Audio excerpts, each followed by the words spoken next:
Right now, I'm currently in the process of taking over an oil field service company for my dad. We've been in business for 25 years or so. Revenue's down to about 100,000 a month, roughly about $1 million a year. I have about 12 employees that I'm keeping currently.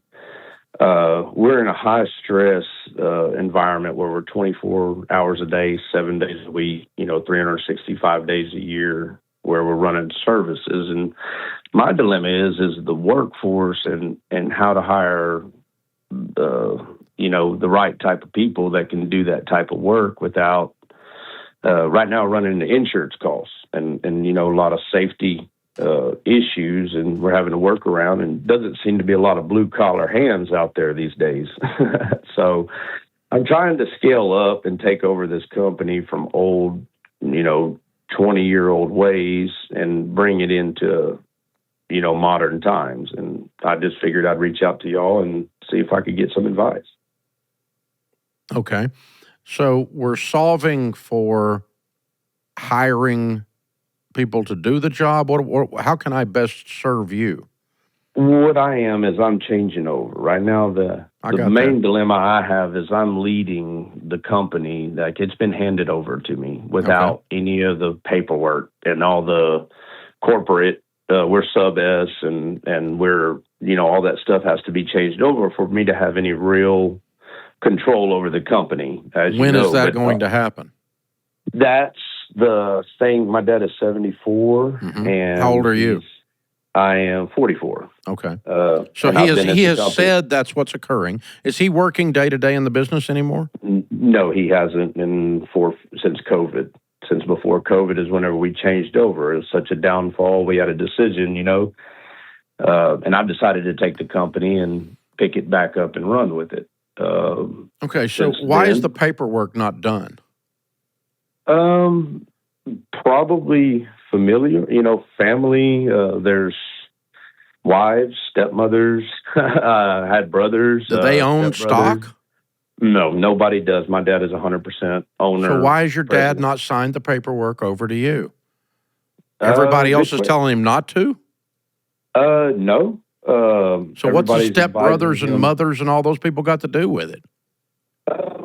He, relinquishing. I know he trusts that. I guess in a sense, it's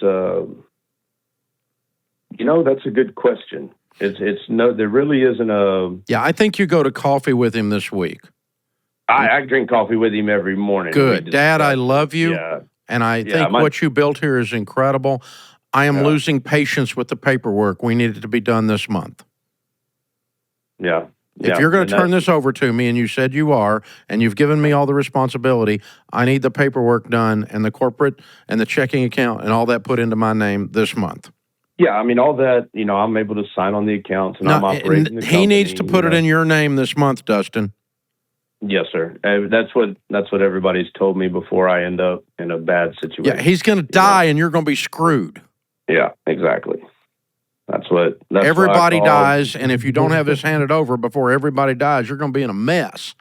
And all it is he has this one last little thing of he doesn't want to relinquish the power. He has enjoyed running the business, and he has enjoyed owning the business in general, and he's going to kill it.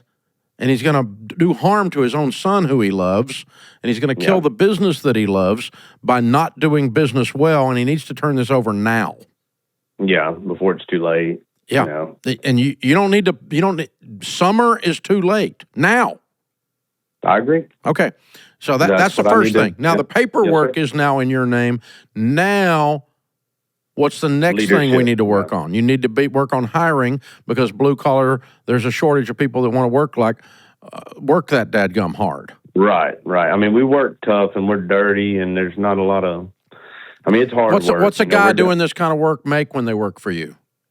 My top pay is $28 an hour with an average of 60 to 100 hours a week. Is that enough? I would, because of it ebbs and flows, I would like it to be more of a salary, but It's not. It really isn't. Those guys deserve to make way lot more. Well, I mean, is that enough to attract people? Yes. To a hard job that you work 60 hours a week in the dirt. I don't know if that's enough to attract people to do that, is it? Yeah, certain types. And I'm in a rural, area in South Texas. So okay. It's not, I don't know the answer. I'm asking. I'm not. I've got my eye out on the right types, but for the most part, it's the ups and downs of the industry we're in that doesn't attract people because of the turnover. Every 6 months seems like, or every 5 years, I would say, the oil field is going through a downturn, and people lose it, and then you got to rehire back and retrain from green, and then what I run into is my most veteran people. They have so much, control and knowledge, I guess you'd say, that you end up wanting to turn over more than and it ends up affecting profits. And I guess that's overall where I'm at, is my salaries are too high compared to what I'm able to charge. And the profit margins where they used to be 30-40% are now 5 to 10% if we can squeeze them out. Yeah, but does that change if things heat back up in the oil field, no pun intended? I think that's why I'm calling, is because I anticipate it to start heating back up. I mean, if Trump says drill, baby, drill, and they actually do, does that not affect you? I'm hoping it does in volume. Now, they all still, the pay rate is about $200 an hour is what I'm running into, and I need it to be about $300 or $350. And I have a customer base that I'm afraid to raise pricing on because I have my bread and butter, and that's an issue I'm running into too, is being able to price accordingly to the hands that I need to hire. How many customers do you have in the customer base? I'm on probably 1,000 master service agreements, but there's like 50 rigs, 50 oil companies, I would say, operating in our area, in our immediate work area. Okay. And what I'm trying to do is expand into like West Texas. But I mean, how many do you have? Roughly out of the 50, I'm probably doing 20% of the companies that are out there. So 10. Say there's 10 yeah, exactly. I'm probably working consistently for about 10 companies. Yes. Right. I'd pick 2 of them and go up on my price. Okay. The two that if you lost them, you really wouldn't cry a lot. Okay. Yeah. And let's start inching our way into this. And then I'm going to start trying to figure out a way to pay the guys so that I can attract them. I don't know anything about that world other than looking in from the outside and, lies that I've seen on movies, which mean nothing, right? So I don't know what I'm talking about. But I do know it's hard work and it's dangerous work, and it takes a certain breed to get out there in the cold and the heat and do this stuff. So I get that, and I admire that kind of hard work, that work ethic. It's a good thing. So I think I would practice making these guys the heroes in the story.